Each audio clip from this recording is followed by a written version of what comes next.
কিছুক্ষণ পর মৃত্যুর কোলে ঢলে পড়ব। আমার মৃত্যু হবে ছোট্ট একটা ক্যাপসুলের কারণে, যার নাম টার্ডে। ক্যাপসুলটা আমার বাবার তৈরি। তিনি বাংলাদেশি বিজ্ঞানী। গত 22 বছর পরিশ্রম করে এই ক্যাপসুল তৈরি করেছেন। তার ধারণা, টার্ডে নামক ক্যাপসুল খেয়ে মস্তিষ্ক ভ্রমণ করা সম্ভব। কিন্তু এ পর্যন্ত যারা এই ক্যাপসুল খেয়েছে কয়েক সেকেন্ডের মধ্যেই অজ্ঞান হয়ে গেছে। জ্ঞানহীন জীবিত রয়েছে একটানা 24 ঘন্টা। 24 ঘন্টা পেরোতেই নিঃশ্বাস চিরতরে বন্ধ হয়ে গেছে। অথচ পুলিশ যখন বাবাকে ধরে নিয়ে যাচ্ছিল, বাবা হাসতে হাসতে চিৎকার করে বলছিল, আমি সফল, আমার রিসার্চ সফল, আমি একজন সফল বিজ্ঞানী। আশ্চর্য, বাবা এই কথা কেন বলল? ক্যাপসুল যারা খেয়েছে সবাই 24 ঘন্টার মধ্যে মারা পড়েছে। তাহলে বাবা সফল হলো কিভাবে? তাহলে কি সত্যি সত্যি নতুন জগতে পা রেখেছিল ওরা? আমি জানি, বিস্ময়কর এই ক্যাপসুল খাওয়া মানেই মরণ ফাঁদে পা দেয়া। জেনে শুনে পা বাড়িয়েছি, কারণ আমি প্রমাণ করে দিতে চাই বাবা নির্দোষ। তার গবেষণায় কোনো ভুল ছিল না। আরও একটি কারণ আছে, সেটা হলো টার্ডে ক্যাপসুলের মূল্য রহস্য উদ্ঘাটন। কি এমন আছে এই ক্যাপসুলে? এর দ্বারা কি সত্যি সত্যি ভবিষ্যতে যাওয়া সম্ভব? কিংবা এই ক্যাপসুল খেয়ে এতগুলো লোক মরলই বা কেন? কৌতূহল আমার গলা অবধি চলে এসেছে, যার ফলে আমি এখানে বাবার ল্যাবে। এটা বর্তমান সময় নিষিদ্ধ জায়গার মধ্যে অন্যতম। প্রশাসনের পক্ষ থেকে 24 ঘন্টা পাহারার ব্যবস্থা করা হয়েছে। এখন মাঝরাতেও দুজন দাঁড়িয়ে দাঁড়িয়ে পাহারা দিচ্ছে। দুঃখিত, দাঁড়িয়ে নয়, পাহারা দিতে দিতে এখন দেয়ালে হেলান দিয়ে নাক ডেকে ঘুমাচ্ছে ওরা। এই সুযোগে চুপচাপ ভেতরে চলে এসেছি। এই তো কম্পিউটার টেবিল থেকে চারকোনা পিসি সরিয়ে দিতে একটা লকার বেরিয়ে এলো। এই লকারটা কি পুলিশের নজরে পড়েনি? যাক, ভালোই হয়েছে। পুলিশ দেখলে সঙ্গে নিয়ে যেত, আর আমার মাইন্ড ট্রাভেলিংও হতো না। লকার খুলতে পাসওয়ার্ড লাগবে। আমি জানি বাবা সব কিছুতে একটা পাসওয়ার্ডই ব্যবহার করেন, ইংরেজি অক্ষরে MIRAZ, মিরাজ আমার নাম। বোতাম চাপতেই লকার খুলে গেল। খুলরে ছোট্ট একটি কাঁচের শিশি, যার উপর মার্ক পেন দিয়ে ইংরেজি অক্ষরে লেখা মাইন্ড ট্রাভেলার। একটা সবুজ রঙের ক্যাপসুল। দেখি মনে হচ্ছে স্বাভাবিক কোনো ক্যাপসুল, আদতে এটা অসাধারণ। ক্যাপসুলটা হাতে নিয়েই টর্চ লাইটের আলোয় ভালো করে চেয়ে দেখলাম। এই বুঝি বাবার বিস্ময়কর আবিষ্কার, যার জন্য বাবা আজ জেলে? কি অদ্ভুত ছোট্ট একটি ক্যাপসুল, অথচ কি বিস্ময়কর ক্ষমতা তার। কয়েক মুহূর্তের ব্যবধানে অন্য জগতে পৌঁছে দেয়, সম্পূর্ণ অন্য জগতে। বাবার মুখে শুনেছি টার্ডে ক্যাপসুল খেয়ে যে যেখানে খুশি যাওয়া সম্ভব। সত্যিই কি তাই? এমন হলে আমিও একটা জায়গায় যেতে চাই, যেখানে মা আছে না, অস্ট্রেলিয়া। গিয়ে জিজ্ঞেস করতে চাই, কেন চলে এসেছো মা? একটিবারের জন্য কি আমার কথা মনে পড়েনি তোমার? একটিবারের জন্যও না? এটা কি? ক্যাপসুল দেখতে দেখতে কম্পিউটার অন হয়ে গেল। খেয়াল করিনি, কিন্তু আমি তো অন করিনি। তাহলে কি করলো? আমার আশেপাশে কেউ আছে কি? কি ওখানে? টর্চ লাইটের আলো বোঝা যাচ্ছে না। এক পা ফেলে এগোতে লাগলাম। না, কিছুই নেই। একটা ডাস্টবিন। ডাস্টবিনের ভেতরে কম, বাইরে ময়লা বেশি। বাবার সব সময় এমন। দূর থেকে ফেলনা জিনিসপত্র ডাস্টবিনের দিকে ছুঁড়ে ফেললেন। খুব কম সময় নিশানা ঠিক থাকে। বেশিরভাগ সময় ডাস্টবিনের বাইরে ময়লা আবর্জনা জমা হয়। ফেলনা কাগজপত্র ফ্লোর থেকে তুলে ডাস্টবিনে ফেলতে ফেলতে হঠাৎ থমকে গেলাম। একটা উচ্ছিষ্ট সিগারেটের অংশ ফ্লোরে পড়ে আছে। বাবা তো সিগারেট খেতেন না, তাহলে এটা কে ফেলে রাখলো এখানে? আমি আরো আশ্চর্য হলাম যখন দেখলাম সিগারেটের ফেলে দেওয়া অংশ থেকে ধোঁয়া পড়ছে। তাহলে কি আমি আসার আগে কেউ এখানে এসেছিল? সিগারেট এখনো জ্বলছে, তার মানে সেই আগন্তুক বেশিক্ষণ আগে এখানে আসেনি। কিন্তু কেউ একজন মাঝরাতে বাবার ল্যাবে কি করতে আসবে? আমার এখন মনে হচ্ছে ল্যাবে কেউ একজন ঘাপটি মেরে বসে আছে। সন্দেহ মেটাতে টর্চ মেরে পুরো ঘর ঘুরে ঘুরে দেখলাম। ঘরটা বিশাল বড়, তবে এ ঘরে খালি জায়গা খুবই কম। এদিকে ওইদিকে জিনিসপত্রে ভরপুর। তিন দিকে তিনটি বড় বড় টেবিল। টেবিলে ছড়িয়ে ছিটিয়ে আছে বাবার জিনিসপত্র। একপাশে কম্পিউটার টেবিল। কম্পিউটার টেবিলের দিকে তাকাতেই মনিটরে চোখ পড়ল। কম্পিউটারে অটোমেটিক প্রোগ্রাম লোড হচ্ছে। তাহলে কি এসব আগে থেকেই সেট করা? বাবা কি তাহলে জানতেন এমনটা ঘটতে চলেছে? জেনে যদি থাকেন তাহলে সতর্ক হননি কেন? আপনা আপনি একটা অডিও চালু হয়ে গেল। কি আশ্চর্য! এটা তো বাবার কণ্ঠ। মিরাজ, এতক্ষণ লকারে রাখা ক্যাপসুল পেয়ে গেছো নিশ্চয়ই। আমি সবুজ রঙের ক্যাপসুলের দিকে একবার তাকালাম। ধরা পড়ার আগে ক্যাপসুলটা খেয়ে নিও। আমি চাই না আমার আবিষ্কার বৃথা যাক। তুমি নিশ্চয়ই ভাবছো কম্পিউটারে চালু হলে কিভাবে। ওটা আর কেউ না, স্বয়ং তুমি নিজে চালু করেছো। একটু আগে যে লকারটা খুলেছো সেটাতে শুধু পাসওয়ার্ড চাইলেই আনলক হতো না, প্রয়োজন হতো তোমার ফিঙ্গারপ্রিন্ট। আমি প্রতিটি বোতামে ফিঙ্গারপ্রিন্ট সেন্সর লাগিয়ে রেখেছি, যা তুমি লকার খোলার সাথে সাথে কম্পিউটারে অ্যাক্সেস হয়ে যায় এবং এই অডিও মেসেঞ্জারগুলো শুনতে পাও। আমার হাতে বেশিক্ষণ সময় নেই। ওরা যারা ক্যাপসুল খেয়ে মারা গিয়েছে সবে সফলভাবে মাইন্ড ট্রাভেল করেছিল, শুধু আফসোস ফিরে আসতে পারেনি। আমার বিশ্বাস তুমি পারবে। অডিও ক্লিপ বন্ধ হওয়ার কিছুক্ষণের মধ্যেই ভিডিও চালু হয়ে গেল। স্ক্রিনে বাবার চেহারা স্পষ্ট দেখা যাচ্ছে। মিরাজ, এতগুলো লোক কেন মরেছে জানো? কারণ তারা সময় মতো ফিরে আসতে পারেনি। তার ক্যাপসুলের কাজ হলো বর্তমান থেকে দূরে নতুন দুনিয়ায় নিয়ে যাওয়া। এটা হতে পারে পৃথিবীর যে কোনো প্রান্তে, হতে পারে পৃথিবীর বাইরে। ঠিকঠাক কোনো লোকেশন নেই, তবে যেখানে যাও 24 ঘন্টার মধ্যে ফিরে আসতে হবে। আর এই কাজটাই পারেনি ওরা, তাই মৃত্যু হয়েছে। তোমাকে আরো একটা বিষয় জানিয়ে রাখি, টার্ডি ক্যাপসুল খাওয়ার পর সময় থমকে দাঁড়ায়, গড়ির কাটা ফলে ধীর গতিতে। আর তাই বর্তমান সময়ের 1 ঘন্টা পুরো একদিন ট্রাভেল করে আসা সম্ভব। অর্থাৎ ক্যাপসুল খাওয়ার পর 24 ঘন্টা নয়, 24 দিন পর্যন্ত তুমি বেঁচে থাকতে পারবে। 24 দিন পেরোতে তোমার নিঃশ্বাস বন্ধ হয়ে যাবে। আর একটি কথা, ফিরে আসার চাবি আমার কাছে নেই, সেই চাবি তোমার খুঁজে বের করতে হবে। যতক্ষণ চাবির সন্ধান না পাও ততক্ষণ তুমি ক্যাপসুলটা খাবে না, লুকিয়ে রাখবে। চাবি পেলে তবেই যাবে মাইন্ড ট্রাভেলিং এ। এবার যাও, পালিয়ে যাও এখান থেকে, যে কোনো সময় ধরা পড়ে যেতে পারো। পকেট থেকে বাসার চাবি বের করলাম। মাইন্ড ট্রাভেলিং করে ফিরে আসার চাবিটাও কি দেখতে এরকম? কোথায় পাবো সেই চাবি? চাবি না পেলে ক্যাপসুল খাওয়া নিষেধ, আর নিষিদ্ধ জিনিসের প্রতি মানুষের আগ্রহ বেশি। বার করে ঢুক গেলাম। ভাবছি ক্যাপসুলটা খাওয়ার পর 24 দিনের মধ্যে যদি চাবির সন্ধান না পাই তাহলে ফিরে আসবো বা কিভাবে? সময় মতো ফিরতে না পারলে সবার মতো আমাকেও যে মরতে হবে।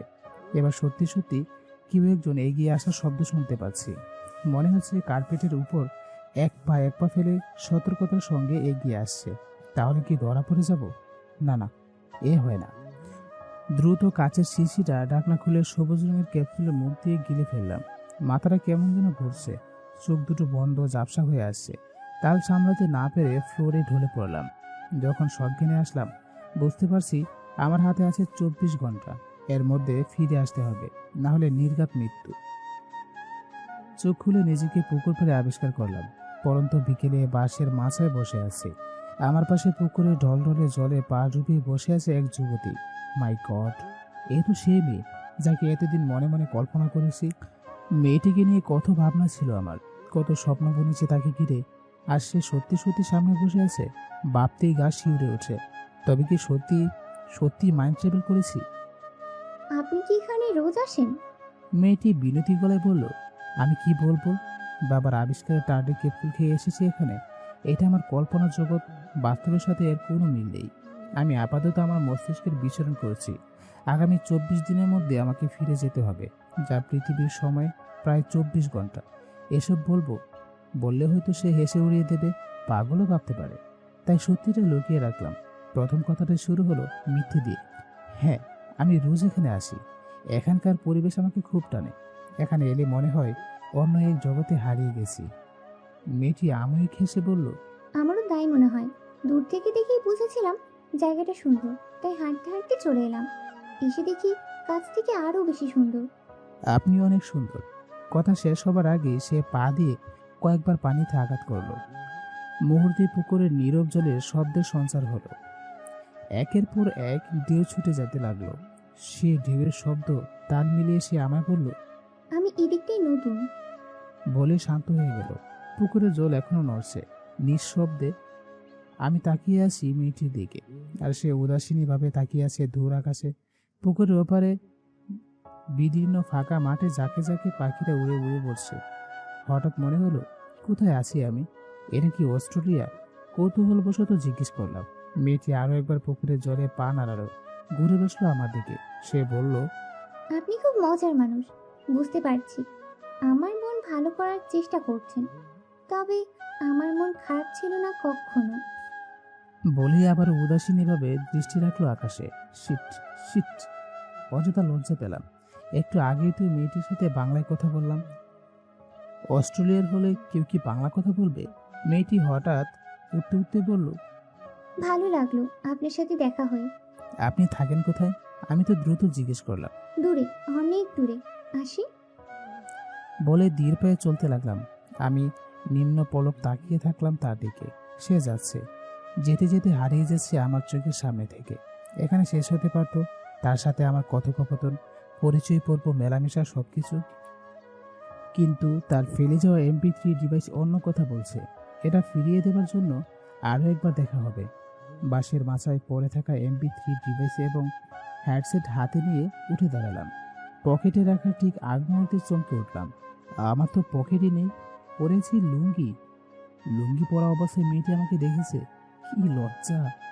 পুরুষ মানুষের লুঙ্গি পরতে লজ্জা লাগাটা একটু অস্বাভাবিক ব্যাপার, তবে আমার জন্য লুঙ্গি পরাটা অস্বাভাবিক। ছোটবেলা বিশেষ কারণে কয়েকটা দিন লুঙ্গি পরেছিলাম, এরপর আর কোনো লুঙ্গিতে হাত লাগাইনি। গোসল শেষ, টাওয়াল তো আছেই। লজ্জা আরও বাড়লো যখন দেখলাম আমি খালি গায়ে দাঁড়িয়ে আছি। মেয়েটি তাহলে আমাকে খালি গায়ে লুঙ্গি পরা অবস্থায় দেখেছে। কি একটা বিব্রতকর অবস্থা! উফ, এর চেয়ে দেখা না হলেই ভালো হতো, অন্তত লজ্জা পেতে হতো না। এই মিরাজ, বাসায় যাবি না? বাবার পরনে উকিলের পোশাক, হাতে কালো ব্রিফকেস। আমি বললাম, উকিলের পোশাক পরে কোথায় গিয়েছিলে? ওকালতি করব, অথচ উকিলের পোশাক পরব না? আচ্ছা, তোর মাঝে মাঝে কি হয়ে যায় বলতো? বাবা দ্রুত ব্রু কুঁচকে সন্দেহের দৃষ্টিতে তাকালেন। বাবা ওকালতি করছেন, তার মানে উকিল? ইয়া হু, এতকাল আমি এটাই ভেবেছি। ইস, বাবা যদি গম্ভীর টাইপ বিজ্ঞানী না হয়ে হাসি খুশি এক উকিল হতো। সব বিজ্ঞানী গম্ভীর, কিংবা সব উকিল হাসি খুশি এমন না। আমার বাবা গম্ভীর মানুষ, তাই এরকম ইচ্ছে। যাই হোক, ইচ্ছেটা শেষমেশ পূরণ হলো। বাবা উকিল, তার চেয়ে বড় কথা তিনি হেসে হেসে কথা বলছে, যা সত্যি অবিশ্বাস্য। কিরে, কি সব বিড়বিড় করছিস?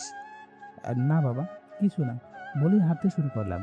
বাবা আগে আগে হাঁটছেন, আমি তার পিছু পিছু। সূর্য ডুবে যাচ্ছে, কিছুক্ষণের মধ্যে আধার নামবে। জঙ্গলের বৃত্ত পাহাড় বেয়ে একে বেঁকে বয়ে গেছে সরু পথ। সেই পথ দিয়ে উপরে উঠতে উঠতে একসময় যখন পাহাড়ের চূড়ায় চলে এলাম, হাফ ছেড়ে তাকিয়ে দেখি একটা বাড়ির সামনে চলে এসেছি। বাবা কাঠের বেড়া ঠেলে ভেতরে চলে গেলেন, আমি গেলাম তার পিছু পিছু। প্রায় হাঁটু সমান উঁচু কাঠের মাথায় উঠলাম। বাবা পকেট থেকে চাবি বের করে দরজায় ঝোলানো তালা খুলে ভেতরে গেলেন। আমি অসতর্কতার বসে দরজার সামনে লাগানো চৌকাঠে বাধা পেয়ে অনেকটা পড়তে পড়তে উঠে দাঁড়ালাম। তৎক্ষণাৎ পায়ের নিচে কাঠের মাথা খেপে উঠল। খচখচ শব্দ হলো ঘুড়ি কাটা তক্তা থেকে। পুরো বাড়িটা দাঁড়িয়ে আছে কাঠের মাথার উপর। কি অদ্ভুত! আমি কল্পনায় যা যা ভাবতাম সবকিছু চোখের সামনে দেখতে পাচ্ছি, একদম স্বচ্ছ, নিখুঁত, স্বপ্নের মতো, তবে সত্যি। দুপাশে দুটো ঘর, মাঝখানে যে ঘরটা আমরা দাঁড়িয়ে আছি, এখানে একটি চারকোনা চাঁদের টেবিল এবং দুটো চেয়ার ব্যতীত কিছুই দেখতে পারছি না। বাবা ডান দিকের ঘরটায় চলে গেলেন। তাহলে তাহলে বাঁ দিকের ঘরটা আমার। এগিয়ে যেতে লাগলাম, দেখা যাক আমার ঘরে কি কি আছে। ভেবেছিলাম আর কিছু না থাকলেও একটা গিটার অন্তত থাকবে, কিন্তু এগোরে এসে দেখি কিছুই নেই। একটা কাঠের টেবিল, টেবিলের সামনে একটি চেয়ার, শোবার বিছানাটাও কাঠের তৈরি, চারপাশে দেয়াল, সেটাও কাঠ দিয়ে বানানো। জীবনটা কাঠময় হয়ে গেল। মাথার উপর ছাদও কি কাঠের? না, বাঁচা গেল, মাথার উপর টিনের চাল। যাই হোক, এই একটা জিনিস অন্তত কাঠের না। বিছানায় গা এলিয়ে দিতেই চোখে ঘুম জুড়ে এলো। আমি চোখ বন্ধ করে রাখলাম কিছুটা সময়। উঠে দাঁড়িয়ে বিছানার পাশে থাকা কাঠের আলনা থেকে টি শার্ট নিয়ে গায়ে জড়িয়ে দিলাম। একটা কালো জিন্স পরে লুঙ্গিটা একটানে খুলে ফেললাম। আহ, এবার শান্তি। টেবিলের ড্রয়ার টান দিয়েই অচেনা মেয়েটির ফেলে যাওয়া MP3 প্লেয়ার রেখে আবারও বিছানায় শুতে যাচ্ছিলাম। তখন চোখে পড়ল বিছানার পাশাপাশি দুটো বালিশ সাজিয়ে রাখা। একটাতে না হয় আমি ঘুমাই, আরেকটাতে আমি ব্যতীত আর কেউ তো এখানে থাকে না। দ্বিতীয় দিন। পৃথিবীর সময় কেটে গেছে প্রায় 1 ঘন্টা, আর এখানকার সময় 1 দিন। আমার মাত্র 23 দিন সময় আছে আমার হাতে। 23 দিনের মধ্যে চাবি খুঁজে বের করতে হবে। যদি না পাই, বন্ধ হয়ে যাবে নিঃশ্বাস, আর ফিরে যাওয়া হবে না পৃথিবীতে। কিন্তু আমার এত সব ইচ্ছে। বাবাকে কারাগার থেকে মুক্তি করব, মাকে সরাসরি এক নজর দেখব, পৃথিবীর সতেজ বাতাসে প্রাণ খুলে নিঃশ্বাস নেব, আর একজন গায়ক হব, যাকে সবাই চিনবে, জানবে। এইসব কিছু যে পূরণ হবে না। আচ্ছা, আমার দেহটা কি এখনো বাবার লেবে পড়ে আছে? লেবের বাইরে যার পায়ের শব্দ শুনেছিলাম সেই বা কে? চুর, পুলিশ, দারোয়ান, নাকি অন্য কেউ? বাবা জেল থেকে পালিয়ে আসেনি তো? যেই হোক, লেবে এলে এতক্ষণে হয়তো আমার দেহটা ফ্লোরে পড়ে থাকা অবস্থায় পেয়ে গেছে। কি হচ্ছে এখন আমার সাথে? আমাকে কি হাসপাতালে ভর্তি করা হয়েছে? শুনেছিলাম সময় ও নদীর স্রোত কারোর জন্য থেমে থাকে না, এখনো তাই হচ্ছে। ঘড়ির কাঁটা আপন মনে টিকটিক করে এগিয়ে চলেছে। তা চলুক, আমি তো নিজের মস্তিষ্কে ঘুরে বেড়াচ্ছি। যা যা ভেবে রেখেছিলাম তাই তাই হচ্ছে। এখন আমি চাইলেই কি সময় থামিয়ে দিতে পারি না? বাবা উকিলের পোশাক পরে বেড়াতে যাচ্ছিলেন। আমি পথ আটকে দাঁড়ালাম। চাবি কোথায় বাবা? আমার বালিশের নিচে রাখা আছে। উফ, এই চাবি না, টার্ডি ক্যাপসুলের পরবর্তী ধাপ, পৃথিবীতে ফিরে যাবার চাবি। ওটা কোথায় আছে? কি আবোল তাবোল বলছিস? মাথা গেছে নাকি তোর? যা, মুখ ধুয়ে খেতে আয়, টেবিলে খাবার রাখা আছে। মুখ ধুয়ে এসে দেখি বাবা নেই। টেবিলে খাবার সাজানো। লম্বা হাই তুলে বললাম, চা কোথায় আমার? কোনো সারা শব্দ পেলাম না। অবশ্যই চা আমার একদম ভালো লাগে না। রিয়েল লাইফে প্রতিদিন সকালে খেতে হয়। বাবা ঘুম থেকে উঠতেই চা বানাতেন, নিজের জন্য 1 কাপ, আমার জন্য 1 কাপ। সেই থেকে অভ্যাস, ভালো লাগতো না, তবুও খেতাম বাবাকে খুশি করার জন্য। বাবা খুশিও হতেন না, তার গম্ভীর ভাব যেন কাটতই না কখনো। টেবিলে সাজিয়ে রাখা খাবার ফেলে রেখে বাইরে বেরিয়ে এলাম। এক চিলতে রোদ সোজা বারান্দায় এসে পড়েছে। পাখির কিচির মিচির ডাক শোনা যাচ্ছে। গতকাল অন্ধকারের জন্য ভালো করে দেখতে পাইনি, আজ দেখছি। আমি যেখানটায় দাঁড়িয়ে আছি এরকম আরো অসংখ্য পাহাড় ছড়িয়ে ছিটিয়ে আছে চারদিকে। সবগুলো পাহাড় একা একা দাঁড়িয়ে আছে। বড় নির্জন শান্ত পাহাড়ের ঢাল পেয়ে যখন মূল সড়কে পা রাখলাম, তখনই একদল ছেলে মেয়ে আমার দিকে ঘিরে ফেললো। সবাই একসঙ্গে এমনভাবে তাকাচ্ছিল আমার দিকে, মনে হচ্ছিল এলিয়েন দেখছে। একজন জিজ্ঞেস করলো, আপনি মিরাজ ভাইয়া না? আমি কৌতূহলের ভঙ্গিতে বললাম, হ্যাঁ। আপনারা আমাকে চেনেন? মুহূর্তে অট্র হাসিতে মেতে উঠল সবাই। 18-19 বছর বয়সে একটা মেয়ে লাজুক হেসে বলল। আপনাকে তো সবাই চেনে। অপর একটি মেয়ে বিনতিভাবে বলল, একটা গান গিয়ে শুনেন ভাইয়া প্লিজ। আমি বললাম, আমি তো গান গাইতে পারি না। আরো একবার হাসতে লাগলো তারা। একজন বলল, দেশের নামকরা গায়ক বলছেন, গান গাইতে পারেন না? ভাইয়া আপনি যতই বাহানা করুন, গান না শুনে আমরা আপনাকে ছাড়ছি না। সবাই একসঙ্গে হ্যাঁ বলে সম্মতি জানালো। এক পর্যায়ে গিটার সঙ্গে আনিনি, বাহানা করে কোনো মতে পালিয়ে এসেছি। হাঁটতে হাঁটতে ভাবছি, গায়ক হবার ইচ্ছেটাও পূরণ হয়ে গেল। তবে কি সব ইচ্ছে পূরণ হতে চলেছে? বাসায় ফিরে এসে টেবিলের ড্রয়ার থেকে MP3 ডিভাইস আর হ্যাডসেট নিয়ে বেরিয়ে পড়লাম। আমার কল্পনা সেই মেয়েটিকে এগুলো ফিরিয়ে দিতে হবে। একবার ভাবলাম হ্যাডসেট কানে দিয়ে শুনি কি আছে এতে। পরক্ষণই মনে হলো, কি দরকার অন্যের জিনিস অনুভূতি ছাড়া। পুকুর পাড়ে এসে যখন বসলাম, সূর্য মাথার উপর চলে এসেছে। এভাবেই ধীরে ধীরে চলে যাচ্ছে সময়, অথচ কাজের কাজ কিছুই হচ্ছে না। পৃথিবীতে ফিরে যাবার চাবি খুঁজে পাওয়ার কোনো সম্ভাবনাই দেখছি না। বাবা তো সাফ মানা করে দিয়েছেন, তিনি কিছুই জানেন না। তাহলে কে জানেন? কার কাছে আছে সেই চাবি? কোথায় রাখা? দেখতে কেমন সে চাবিটা? বসে থাকতে থাকতে দুপুর গড়িয়ে বিকেল হলো, মেয়েটি এলো না। আমি আজ প্রস্তুতি নিয়ে এসেছি, ভালো কাপড় চোপড়, চুল ঠিক করে তৈরি হয়ে এসেছি, তাই হয়তো সে আসছে না। প্রিয় মানুষরা অসময় কেন আসে বলতে পারেন? আমিও জানি না। মনে মনে ভেবেই নিয়েছিলাম সে আসবে না। আমার ভাবনা মিথ্যে করে দিয়ে সে এলো। ধীর পায়ে এসে চুপটি করে বসলো আমার পাশে। বাঁশের মাচায় বসে গতকালের মতো পা ডুবালো পুকুরের জলে। কয়েকবার পা নেড়ে শান্ত জলে ঢেউ তুলে দিয়ে আমার দিকে তাকালো। আমি পকেট থেকে MP3 ডিভাইস বের করে দিলাম। সে হাতে তুলে নিয়ে বলল, সবগুলো গান শুনে ফেলেছেন? আরও একবার মিথ্যে বললাম, হ্যাঁ সবগুলো শুনেছি, সবকটা আমার প্রিয়। মেয়েটি আরও একবার পুকুরের জলে পা নেড়ে বলল, কিন্তু এই ডিভাইসের কোনো গান নেই। মনে মনে বিড়বিড় করে নিজেকে গালি দিতে লাগলাম। কেন অযথা মিথ্যে বলতে গেলি? তুই সত্যি একটা গাধা, আস্ত একটা গাধা। কিছু বললেন? মেয়েটিকে উদাসীনী ভাবে জিজ্ঞেস করলাম, আপনার নাম কি? মেয়েটি আমার প্রশ্ন আগ্রহ করে উঠে দাঁড়ালো। চলে যাবার আগে একটি কথা বলে গেল শুধু, আপনি গান গেয়ে বিনোদন নিচ্ছেন, আর আপনার বাবা একের পর এক মানুষ খুনের সাথে জড়িত। ব্যাপারটা কেমন না? মানুষ খুন? এমন কিছু তো কল্পনা করিনি। তাহলে রাতে খাবার টেবিলে এক পাশে বাবা, অপর পাশে আমি। অনেক চেষ্টা করে মানুষ খুনের ব্যাপারটা বাবাকে জিজ্ঞেস করতে পারলাম না। জিজ্ঞেস করেই ফেললাম অন্য একটা প্রশ্ন, বাবা তোমার ওকালতি কেমন চলছে? বাবা কুৎসিত ভঙ্গিতে বললেন, আর ওকালতি আজকাল মক্কেল পাই না রে। মক্কেল কি জিনিস বাবা? ক্লায়েন্ট। ও, তার মানে একটাও কেস নেই তোমার হাতে? আছে এক সাইকো কেস। সাইকো বলছো কেন বাবা? এক সাইকো কিলার 5 খুনের অভিযোগে জেলে বন্দি করা হয়েছে। জেলে বসে বসে আরো 2টো খুন করেছে। জেলে বসে খুন করেছে? আমি চমকে উঠলাম। করছে তো। আমার তো মনে হয় বেটা কালো জাদুর রপ্ত করছে, না হলে জেলে বসে বসে মানুষ খুন করবে কিভাবে? তুমি তার কেস লড়ছো? লড়ছি, এছাড়া কি করার আছে? মক্কেল যে একটাও নেই। আচ্ছা, তুই কি যেন একটা চাবির কথা বলছিলি, সেটা খুঁজে পেয়েছিস? বাবা নিজে থেকে জিজ্ঞেস করলেন। পাইনি, হয়তো পাবো না বলে সুপার ঘরে চলে এলাম। ভাবছি চাবি খুঁজবো নাকি সাইকো কিলারের রহস্য উদ্ঘাটনের চেষ্টা করব। সেই মেয়েটি বা কি বলে গেল আমাকে। এদিকে চাবিটাও যে খুঁজে পাওয়া খুব দরকার। যত সময় যাচ্ছে বেঁচে থাকার ইচ্ছে ততই বৃদ্ধি পাচ্ছে। শেষমেশ ফিরে যেতে পারবো তো পৃথিবীতে। 7টা দিন কেটে গেছে, চাবি তো দূরে, চাবির ছায়া পর্যন্ত খুঁজে পাইনি। এদিকে বাবার সাইকো ক্লায়েন্ট জেলে বসে বসে একের পর এক খুন করে চলেছে। অচেনা সেই মেয়েটিকেও আর দেখা যাচ্ছে না। উঁচু পাহাড়ের চূড়ায় একটা শুকনো জাম গাছের নিচে বসেছিলাম সেই বিকেলে। সূর্য যখন ডুবি ডুবি করছিল, একটা রাখাল গরু চড়াতে এসে আমাকে বসে থাকতে দেখে বলল, ভাইজান এখানে কি করতেছেন?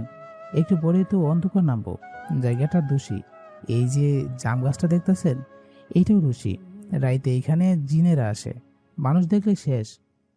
আমি তার কথা কোনো কান না দিলাম। আমাকে চুপচাপ বসে থাকতে দেখে রাখাল ছেলেটা যেতে যেতে বলল, এখনো বইসা আছেন? জানেন মায়া নাই নাকি? তখনও আবছা আলো ছিল, এখন ঘন অন্ধকার।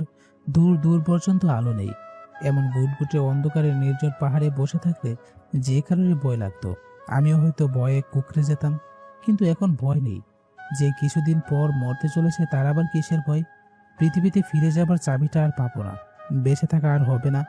এই যা, চাবির কথা ভাবতে মনে পড়লো, বাবা একটা চাবি আমার হাতে ধরিয়ে দিয়ে বলেছিল চাবিটা যেন শাহিন আঙ্কেলের বাসায় দিয়ে আসি। অথচ আমি এখানে বসে আছি, যেখানটায় দাঁড়িয়ে আছি তার থেকে প্রায় 100 হাত দূরে পাহাড়ের ডালে ছোট্ট দুচালা ঘর। সেখানে থাকেন শাহিন আঙ্কেল। তিনি আমাদের বাসায় কাজ করেন। রান্না করা, কাপড় ধুয়ে দেওয়া, ঘর পরিষ্কার করা সহ সবকিছু তিনিই করেন। হাঁটতে শুরু করেছিলাম মাত্র, পিছন থেকে আওয়াজ এলো, এই যে শুনুন। আমি বিন্দু মাত্র অবাক হলাম না। মনে হচ্ছে এরকমই কিছু ঘটতে চলেছে, তা আমি আগে থেকে জানি। পিছনে ফিরে তাকিয়ে দেখি সেই অচেনা মেয়েটি দাঁড়িয়ে আছে, হাতে টর্চ। বলল, আপনার বাবা কি খুনিদের বাঁচানোর জন্য ল পড়ছেন? এবার আমি একটু অবাক হলাম। এইটুকুনি একটা মেয়ে, কত ভালো লাগে দেখতে, কি মায়া ভরা চেহারা, অথচ খুন খারাপি ব্যতীত কোনো কথাই বলে না। আর ওর চোখ, ওই চোখ দুটো এমন কেন? দেখলেই মনে হয় কি যেন খুঁজে চলেছে। কি খুঁজছে ওই চঞ্চল দু চোখ? মেয়েটি এবার বিরক্তি স্বরে বলল, পত্রিকা টত্রিকা পড়েন তো নাকি? না পড়লে অভ্যাস রাখুন। অন্তত নিজের বাবা কি করছে না করছে সে খবরটুকু রাখা দরকার। কি করেছে আমার বাবা? একটা খুনির হয়ে কেস লড়ছে। আজকে পত্রিকায় কি নিউজ এসেছে জানেন? এ পর্যন্ত 9টি খুন করেছে ওই কিলার। প্রথমে 5টা, তারপর জেলে বসে বসে আরো 4টা। লোকটি কি পরিমাণ ভয়ঙ্কর ভাবতে পারেন? এমন লোকের তো ফাঁসি হওয়া উচিত, অথচ আপনার বাবা তাকে বাঁচানোর চেষ্টা করছে। এটা কি ঠিক বলুন? আমি বললাম, কিন্তু একজন মানুষ জেলে বসে বসে কিভাবে খুন করবে? সেটা আপনার বাবাকে জিজ্ঞেস করুন। বলে চলে যাচ্ছিল মেয়েটি। আমি বললাম, দাঁড়ান, এত তাড়াহুড়ো কিসের? মেয়েটি যেতে যেতে ফিরে তাকালো, একটু হেসে বলল, অনেক কাজ বাকি, কিছু একটা খুঁজে বের করতে হবে, তা না হলে মরতে হবে। বলে দ্রুত পায়ে অন্ধকারে মিলিয়ে গেল। মেয়েটা বলে, কি রে মরতে হবে মানে? কি এমন জিনিস যা খুঁজে না পেলে মরতে হবে? ও গড, মেয়েটি পৃথিবীতে ফিরে যাবার চাবির কথা বলেনি তো? এই যে রহস্যময়ী, দাঁড়ান একটু। মেয়েটি আর ফিরে এলো না। না আসুক, আমি ভাবছি অন্য কথা। আমি মাইন্ড ট্রাভেলার চাবি খুঁজছি। সে জানলো কিভাবে? তবে কি সেই মেয়েটি চাবির সন্ধান দেবে, নাকি সে নিজে মাইন্ড ট্রাভেলার চাবি? পরদিন সকালে আয়নার সামনে দাঁড়িয়ে নতুন একটা বিষয় আবিষ্কার করলাম। গত কদিনে আমার বয়স বহুগুণ বেড়ে গেছে। খেয়াল করে দেখলাম শরীরের চামড়াও ভাঁজ পড়ে শুরু করেছে। মাথায় কয়েকটা চুল পেকে গেছে। তাহলে কি দিন দিন আমার আয়ু কমে যাচ্ছে? ইচ্ছে ছিল মাইন্ড ট্রাভেলের মধ্যে অস্ট্রেলিয়া যাব, মায়ের সাথে দেখা করব, আরও কত কি। অথচ আমি পড়ে আছি পাহাড়ের মাঝখানে। এদিকে যত দিন যাচ্ছে ততই মৃত্যুর পথে অগ্রসর হচ্ছি। বাইরে এসে দাঁড়াতেই দেখলাম দূর থেকে ইশারা করে ডাকছে কেউ একজন, এক ভদ্র মহিলা। কাছে যেতে তিনি হাঁটতে লাগলেন। আশ্চর্য, কিছু না বলে থাকলে ডেকে আনলেন কেন? আমিও হাঁটতে লাগলাম তার পিছু পিছু। হাঁটা শেষ হলো কিছুটা দূরে নির্জন সমতল ভূমিতে গিয়ে পায়ের নিচে ঘন সবুজ ঘাস। আমার সাথে দেখা করার ইচ্ছে ছিল তোমার, তাই না? ভদ্রমহিলা বললেন, না তো, কে আপনি? তোমার মা। দু চোখ ভরা জল চলে এলো। ইস, যদি সত্যি সত্যি মাকে সামনে পেতাম। নিজেকে সামনে নিয়ে বললাম, রসিকতা করছেন কেন? আমার মা থাকেন অস্ট্রেলিয়া, আর এটা বাংলাদেশ। ভদ্রমহিলা গম্ভীর গলায় বললেন, ওটা তোমার বাবার মন গড়া গল্প। আমি গত 22 বছর যাবৎ এখানে বসবাস করছি। এখানে কোথায়? এই তো এখানটায়, মাটির নিচে, এই কবরে। কি কাঁপা কাঁপা গলায় বললাম, কি সব বানিয়ে বানিয়ে বলছেন? মৃত মানুষ কখনো কথা বলতে পারে? না, পারি না। তবে আমি বলছি, কারণ তুমি যা দেখতে পাচ্ছ তা বাস্তবে ঘটছে না। তুমি তাই দেখছো যা তোমার মস্তিষ্ক তোমাকে দেখাচ্ছে। মরতে পারো জেনেও টার্ডের ক্যাপসুল খেয়েছিলে যাতে আমি, অর্থাৎ তোমার মায়ের সাথে দেখা করতে পারো, তাই না? এবার আর বিশ্বাস না করে পারলাম না। ভাবতে ভাবতে আনমনে বললাম, কিন্তু বাবা বলেছিল মা অস্ট্রেলিয়া মারা গেছে, তা তো বলেনি। খুনি কখনো খুন করে বলে আমি খুন করেছি? মানে? ভালো করে চেষ্টা করে দেখো, মনে পড়বে। তোমার মাত্র 4 মাস বয়স, বিছানায় শুয়ে শুয়ে চুপচাপ ঘুমাচ্ছিলে। কাঁচ ভাঙার শব্দে ঘুম থেকে জেগে হাত পা ছুঁড়ে ওয়া ওয়া করে কাঁদতে লাগলে। দেখলে তোমার বাবা আমাকে বিছানায় ফেলে গলা চেপে ধরেছে। আমি নিঃশ্বাস নিতে পারছি না। 1 মিনিট, বাবা খুন করতে যাবে কেন? তা আবার মাকে? কারণ এই টার্ডের ক্যাপসুল, এটা তোমার বাবার নয়, আমার আবিষ্কার। আমি জানতাম ক্যাপসুল খেয়ে মস্তিষ্ক আটকা পড়ে মরতে হবে, তাই রিস্ক নেইনি। কিন্তু তোমার বাবা নাম কামাতে চেয়েছিল, এর জন্য মানুষ খুন করতেও প্রস্তুত ছিলেন তিনি। আর তাই ক্যাপসুল লুকিয়ে রেখেছিলাম। সে আমাকে জোর করছিল, ফিজিক্যাল টর্চার করছিল। কোনো মতেই যখন ক্যাপসুল দিতে রাজি হলাম না, তখন আমাকেই মেরে ফেললো। আমার লাশ এনে পুঁতে ফেললো এই নির্জন এলাকায়। কিন্তু আমি তো তখন ছোট ছিলাম, এত কিছু আমার মনে কি আছে? ছোট ছিলে, অন্ধ ছিলে না। তখন যা যা দেখেছো সব কিছু তোমার মস্তিষ্কের একটা অংশে জমা পড়েছিল। টার্ডের ক্যাপসুল সেই তথ্যগুলো তোমাকে নতুন করে দেখাচ্ছে। আপনি বলছেন টার্ডের ক্যাপসুল বাবাকে দেননি, যার ফলে বাবা আপনাকে খুন করেছে। যদি সত্যি সত্যি তাই হয়, এত বছর পর বাবা ক্যাপসুল পেল কোথায়? ভদ্রমহিলা উদাসীনী ভাবে বললেন, সেটা আমিও ভেবে পাচ্ছি না। আচ্ছা, টার্ডের ক্যাপসুল যদি আপনার আবিষ্কার হয়, এর চাবিও তো আপনার কাছে থাকার কথা, তাই না? আমি বললাম, না, নেই। নেই বলেই তো ক্যাপসুলটা লুকিয়ে রেখেছিলাম। তাহলে কি আমি আর ফিরে যেতে পারবো না? অবশেষে মৃত্যুর কাছে হার মানতে হবে আমাকে? পারবে, চাবির সন্ধান করো। হয় চাবি বের করো, না হয় মরো। বলে ভদ্রমহিলা অদৃশ্য হয়ে যেতে লাগলো। যেতে যেতে বললেন, একবার মা বলে ডাকো, একবার। আমি চোখের পানি ছেড়ে হাও মাও করে কেঁদে বললাম, মা। বাবার ক্লায়েন্ট, অর্থাৎ সেই সাইকো কিলারের সামনে বসে আছি। এরকম একজন ভয়ঙ্কর আসামির সাথে এত সহজে দেখা করতে পারবো ভাবিনি। নিজের মস্তিষ্কে ঘুরে বেড়াচ্ছে, তাই হয়তো সম্ভব হয়েছে। মাইন্ড ট্রাভেল করছি আজ 10 দিন, হাতে খুব বেশি সময় নেই। 14 দিনের মধ্যে ফিরে যেতে হবে। তাই ভাবলাম ফিরে যাবার আগে সাইকো কিলারের ব্যাপারটা একটু দেখে নেওয়া যাক। বলা তো যায় না কার সাথে আছে সেই বিস্ময়কর চাবি, যার দ্বারা পৃথিবী ফিরে যাওয়া সম্ভব। বাবাকে রাজি করাতে অনেকটা ব্যাগ পেতে হয়েছে, কিছুতেই রাজি হচ্ছিলেন না তিনি। আমার আকুতি মিনতি দেখে অবশেষে রাজি হলেন। কিলারটা বাবার কথায় রাজি হয়ে গেল, তবে একটা শর্ত দিয়ে বসলো। শর্তটা হলো সে একটা যন্ত্র দেবে, সেই যন্ত্র আমার মাথায় বসাতে হবে, তবে সে আমাকে 15 মিনিট সময় দেবে। আমি রাজি হয়ে গেলাম। আমি স্রেফ ওই খুনের সাথে দেখা করতে চেয়েছিলাম, এর বেশি কিছু না। দেখা করার জন্য 15 মিনিট যথেষ্ট। সময় দেওয়া হয়েছে দুপুর 2টায়। সেই 1টা 25 মিনিট থেকে বসে আছি। ধীরে ধীরে যখন 1টা 50 বাজলো, তারপর 51, 52, 53, আমি ভাবলাম লোকটা বোধহয় আর আসবে না। আসলে লোকটা লেট করে আসবে, কিন্তু না, লোকটা ঠিক সময় মতো এলো। দেয়ালে ঝুলে থাকা গোলাকার ঘড়ি 2টায় বাজতে লোকটা ধীর পায়ে এগিয়ে এলো। ঘরে প্রবেশ করে দরজা বন্ধ করে দিল। কোর্টরুম, শনিবার হওয়ায় সরকারি ছুটি। ছুটির দিনে ফাঁকা কোর্টরুমে বসে আছি। এতক্ষণ মনে মনে কত কি প্রশ্ন মুখস্থ করেছিলাম লোকটাকে জিজ্ঞেস করব বলে, কিন্তু এখন সবকিছু কেমন যেন গুলিয়ে যাচ্ছে। মুখ দিয়ে টু শব্দ অব্দি বেরোচ্ছে না। একটু একটু ভয় লাগছে, লোকটা সবার মতো আমাকে যদি খুন করে ফেলে। ঘড়িতে 2টা বেজে 5 মিনিট। এই 5 মিনিট চুপ করে বসে থেকে কাটিয়ে দিয়েছি। লোকটাও চুপ করে বসে আছে, কোনো কিছুই বলছে না। কিছুক্ষণ পর দেয়াল ঘড়ির দিকে তাকাচ্ছি শুধু। ধীরে ধীরে 2টা 10 বেজে গেছে। লোকটা এখনো আগের মতোই চুপচাপ বসে আছে, মাঝে মাঝে দেয়াল ঘড়ির দিকে আর চোখে তাকাচ্ছে। এত শান্ত একটা লোক কিভাবে মানুষ খুন করতে পারে? আমি খুনি নই। লোকটা মাথা তুলে তাকালো আমার দিকে, আর একবার বলল, আমি খুনি নই। হ্যাঁ?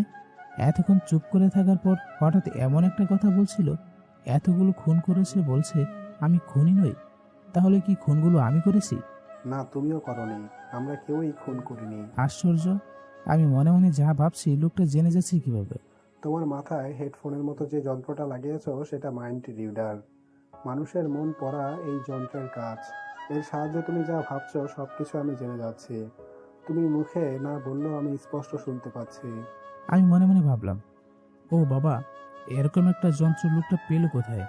কিলার সহজ গলায় বলল, ঠিকই ভাবছো, এরকম যন্ত্র পৃথিবীতে একটাই আছে, যা এখন তোমার মাথায়। তাহলে টেকনোলজির বদলতে জেলে বসে বসে খুন করতে পারছেন? আমি ভাবলাম লোকটা মাথা নিচু করে কুৎসিত ভঙ্গিতে বলল, না, আমি খুন করিনি। আমার কারণে খুন হয়েছে ঠিকই, তবে আমি নির্দোষ। কেউ আমাকে বুঝলো না, কেউ না। এটা কিভাবে সম্ভব? আপনি কি বলছেন? আর কেউ খুন করেছে, আপনাকে ফাঁসিয়ে দিয়েছে? লোকটা আমার কথা জবাব না দিয়ে উঠে দাঁড়ালো। আমার মাথা থেকে মাইন্ড রিডার খুলে নিয়ে ধীর পায়ে চলতে শুরু করলো। আমি পিছু ডাকলাম, কোথায় যাচ্ছেন? জবাব দিয়ে যান, কি হচ্ছে আপনার সাথে? লোকটা আমার কথা না শোনার বান করে দরজা খুলে বেরোতে যাচ্ছিল। আমি যখন বললাম মাইন্ড ট্রাভেলারের চাবি কি আপনার কাছে আছে, লোকটা ধুম করে দরজা বন্ধ করে দিয়ে দ্রুত ফিরে আসতে লাগলো। ফুঁসতে ফুঁসতে আমার সামনে এসে দাঁড়িয়ে কলার চেপে ধরলো। আমি ভাবলাম আমাকেও বুঝি খুন করে ফেলবে, কিন্তু কিছুক্ষণ পর কি যেন মনে পড়ে শান্ত হয়ে গেল লোকটা। কলার ছেড়ে দিয়ে চুপচাপ বেরিয়ে গেল। আমি ছুটলাম তার পিছু পিছু। দাঁড়ান, বলে যান মাইন্ড ট্রাভেলারের চাবি আপনার কাছে আছে কি? বলতে বলতে যখন দরজার সামনে এলাম, বাবা পথ আটকে তোমার সময় শেষ। ঘড়ির দিকে তাকালাম, 2টা 16 মিনিট। একটা দুঃস্বপ্ন দেখে ঘুম ভেঙে গেল। চোখ খুলে উঠে বসতেই দেখি আমার পাশে বাবা শুয়ে আছেন। বাবা এই ঘরে? তাহলে বাবার ঘরে কে? সতর্ক পা ফেলে উঠে দাঁড়ালাম। মোমবাতি জ্বালিয়ে ধীর পায়ে এগিয়ে গেলাম। নিভু নিভু আলোয় যতটুকু দেখা যাচ্ছে, বাবার বিছানার উপর মশারি টানানো, ভিতরে একটা বালিশ পাতা, বিছানার ঠিক শেষের দিকে খাতা বাজ করে রাখা। তাহলে এখানে কে শুয়েছিল? আর কে এখানে থাকে এই বাড়িতে? নিঃশব্দে দরজা খুলে বেরিয়ে এলাম। এক পশলা বাতাস এসে আমার হাতে মোমবাতি নিভিয়ে দিল। আকাশের অষ্টচন্দ্রের আলোয় চারপাশে আবছা আন্দাজ করা যাচ্ছে। আমি নিভে যাওয়া মোমবাতি হাতে নিয়ে আরো একটু এগিয়ে গেলাম। হঠাৎ মনে হলো আমার পাশাপাশি কেউ একজন হাঁটছে। এত রাতে একা একা কি করছেন? অচেনা মেয়েটি আমার দিকে তাকিয়ে বলল। আমি অপ্রস্তুত ভঙ্গিতে বললাম, আপনি কি করছেন? বললে আপনি বিশ্বাস করবেন না। মেয়েটি একটু দূরে সরে গেল। বিশ্বাস না করার কি আছে, আপনি বলুন। একটা চাবি খুঁজছি। বলে আকাশের দিকে তাকিয়ে দীর্ঘশ্বাস ছাড়লো। আমার দিকে ফিরে বলল, আমি আপাতত আমার মস্তিষ্কে ট্রাভেল করছি। আপনি এই অন্ধকার রাত, আকাশের চাঁদ কিছুই সত্যি নয়। সব ঘটছে আমার মস্তিষ্কে। তবে আমাকে খুব শীঘ্রই বাস্তবে ফিরতে হবে। ফিরতে হলে একটা চাবির প্রয়োজন, যা এখন আমার কাছে নেই। আপনি কি আমাকে সেই চাবি খুঁজে পেতে সাহায্য করবেন? মেয়েটির কথা শুনে স্তব্ধ হয়ে দাঁড়িয়ে রইলাম। কে কার মস্তিষ্কে আছে তাহলে? আমি তার মস্তিষ্কে, নাকি সে আমার মস্তিষ্কে? আমিও আপনার মতো মাইন্ড ট্রাভেল করছি, এবং এই পদ্ধতি আবিষ্কারক আমার বাবা। আমি বললাম। মেয়েটি আরো দূরে সরে গেল। উদাসীনী ভাবে আমার দিকে তাকালো। জানতাম আপনি বিশ্বাস করবেন না। বলে চলে যেতে লাগলো। আমি জুড়ে বললাম, টার্টে কেকফুল খেয়ে এখানে এসেছেন, 24 দিনের মধ্যে আপনাকে ফেরত যেতে হবে। মেয়েটি ধীর পায়ে ফিরে এলো। আমার চোখে চোখ রেখে বলল, এসব আপনি জানলেন কিভাবে? প্রতিদিনের মতো সকাল হয়েছে ঠিকই, তবে স্বাভাবিক কোনো সকাল না। সম্পূর্ণ অপ্রত্যাশিত ভয়ঙ্কর এক সকাল। এই একটা সকাল নতুন করে ভয় দেখালো আমায়। বিছানায় গা ছড়িয়ে শোয়া অবস্থায় অল্প একটু চোখ মেলতেই ঝলমলে আলো দেখে আটকে উঠলাম। দ্রুত চোখ বন্ধ করে আবার যখন তাকালাম, অতিরিক্ত কোনো আলো নেই, চারপাশে স্বাভাবিক। তবে আমি স্বাভাবিক নই, নিঃশ্বাস নিতে পারছি না। কেউ একজন আমার বুকের উপর বসে গলা চেপে ধরেছে। আমি ইচ্ছে করলেও হাত পা নাড়াতে পারছি না, চিৎকার দিতে পারছি না। এদিকে প্রাণ যায় যায় অবস্থা, চোখ দুটো খুলে বেরিয়ে আসার উপক্রম, বুকের ভেতরে ফেটে যাচ্ছে। এক্ষুনি নিঃশ্বাস না নিলে ছাড়া পেয়ে ধরফড় করে উঠে বসলাম। লম্বা লম্বা নিঃশ্বাস নিতে নিতে ফিরে তাকালাম। ততক্ষণে তিনি আমার বুকের উপর থেকে উঠে কিছুটা দূরে গিয়ে বসলেন। সেই ভদ্রমহিলা যিনি নিজেকে আমার মা বলে দাবি করেছিলেন, কিন্তু তিনি আমার গলা চেপে ধরেছেন কেন? ভয় লাগছে? আমি অপ্রস্তুত ভঙ্গিতে হাঁপাতে হাঁপাতে বললাম, আপনি আমার গলা চেপে ধরেছিলেন কেন? তিনি নিতান্তই স্বাভাবিক গলায় বললেন, কেন আবার? মেরে ফেলার জন্য। কিন্তু তুমি জেগে গেলে, আরো কিছুক্ষণ ঘুমিয়ে থাকতে পারলে না? একটুর জন্য তোমাকে। আপনি আমাকে মেরে ফেলতে চাইছেন কেন? তোমার মাকে ভালোবাসো না? আমার একদম কাছে বসে ফিসফিস করে বললেন, বাসি, খুব ভালোবাসি। এর জন্যই মেরে ফেলতে চেয়েছি। তোমার মা পৃথিবীতে নেই, তুমি একা একা বেঁচে থেকে কি করবে বলো? তাই বলে আমি মাকে ভালোবাসি ঠিকই, কিন্তু আমার নিজের থেকে বেশি না। আমি মরতে চাই না, চিৎকার করে বললাম। ভদ্র মহিলা উঠে দাঁড়িয়ে হু হু করে হেসে উঠল। বাঁচতে চাও, কিন্তু বাঁচতে তো পারবে না। আমি না মারলেও তুমি মরবে। 12 দিন কেটে গেছে, তোমার অর্ধেক আয়ু শেষ। চেয়ে দেখো, ধীরে ধীরে বৃদ্ধ হয়ে যাচ্ছ। আর কটা দিন, আর কটা দিন মাত্র। বলতে বলতে বেরিয়ে যাচ্ছেন তিনি, কিন্তু আমি তো বাঁচতে চাই, বাঁচতে চাই। আমি ফিরে যাইতে চাই সুন্দর পৃথিবীতে। বিছানা থেকে নেমে বুঝলাম আগের মতো হাঁটতে পারছি না। শরীরটা কেমন যেন দুর্বল লাগছে, চোখে একটু ঝাপসা দেখছি, কোমর ব্যথায় টনটন করছে। আয়নার সামনে দাঁড়াতে মাথার পেকে যাওয়া চুলগুলো চোখে ভাসলো। একদিনই এত পরিবর্তন, মনে হচ্ছে বয়স অনেকটা বেড়ে গেছে। গতদিন শেভ না করায় দাড়ি খুব গজিয়েছে মুখে, সেগুলো পাকতে শুরু করেছে। দেখে মনে হচ্ছে 50-55 বছর বয়সী একজন দাঁড়িয়ে আছে, অথচ আমি তো। হঠাৎ আয়নায় বাংলা অক্ষরে লেখা বাজতে লাগলো, একের পর এক, একের পর এক। এটা না আয়না নাকি মনিটর? হাতে নিয়ে নেড়েছে, দেখলাম না, আয়নাই তো। তাহলে লেখাগুলো এরকম, জীবন মানে যুদ্ধ, আর মরতে মরতে বেঁচে থাকার নামই জীবন। চলার পথে বাধা আসবে, থেমে যাওয়া মানে হেরে যাওয়া। এটি একটি মুহূর্ত মূল্যবান, গত 1 সেকেন্ড আর ফিরে পাওয়া যাবে না। বিজয় উল্লাসে সবাই অংশ নেয়, লড়াই করতে হয় একা একা। মেসেজগুলো কি আমার মস্তিষ্কে পাঠাচ্ছে? এগুলোর মানে কি? আমাকে কোথাও যেতে বলেছে কি? আয়নার লেখা, দ্রুত বেগে ছুটছি তো ছুটছি, বিন্দু বিন্দু গাম কপাল পেয়ে মাটিতে পড়ছে। উঁচু নিচু আঁকা বাঁকা রাস্তা পেরিয়ে ছুটতে ছুটতে একসময় হাঁটুতে ভর করে কোনো মতে দাঁড়ালাম। মাথা উঁচু করে তাকিয়ে দেখি হাত 10 দূরে সম্পূর্ণ অন্য এক জগৎ। এতটা কাছে থেকে সবকিছু আবছা দেখাচ্ছে। যতটা আন্দাজ করতে পারছি, অবশ্যই ছড়িয়ে ছিটিয়ে আছে বড় বড় মেশিন। এরকম মেশিন আগে কখনো দেখিনি। তার উপরে এত বড়, মনে হচ্ছে মেশিন রাখা হয়েছে মাটিতে, অথচ এর উচ্চতা আকাশ পর্যন্ত। মাথাটা আরো একটু উঁচু করে দেখি আকাশে জমে থাকা এক টুকরো কালো মেঘ করে দাঁড়িয়ে আছে একটা মেশিন। কিছুক্ষণ বিশ্রাম নিয়ে এগিয়ে যেতে চাইলাম, কিন্তু একই, যতটা দ্রুত এগিয়ে যেতে চাচ্ছি ঠিক ততটাই জোরে বাতাসের মতো কিছু একটা আমাকে দূরে ঠেলে দিচ্ছে। আবার আবার আবার ক্লান্ত হয়ে যখন হাঁটু গেড়ে মাটিতে বসলাম, সেই মেয়েটি ধীর পায়ে মেশিন জগৎ থেকে বেরিয়ে এলো। ধীর পায়ে এসে আমার পাশাপাশি বসতেই আমি জিজ্ঞেস করলাম, আপনি ওখানে গেলেন কিভাবে?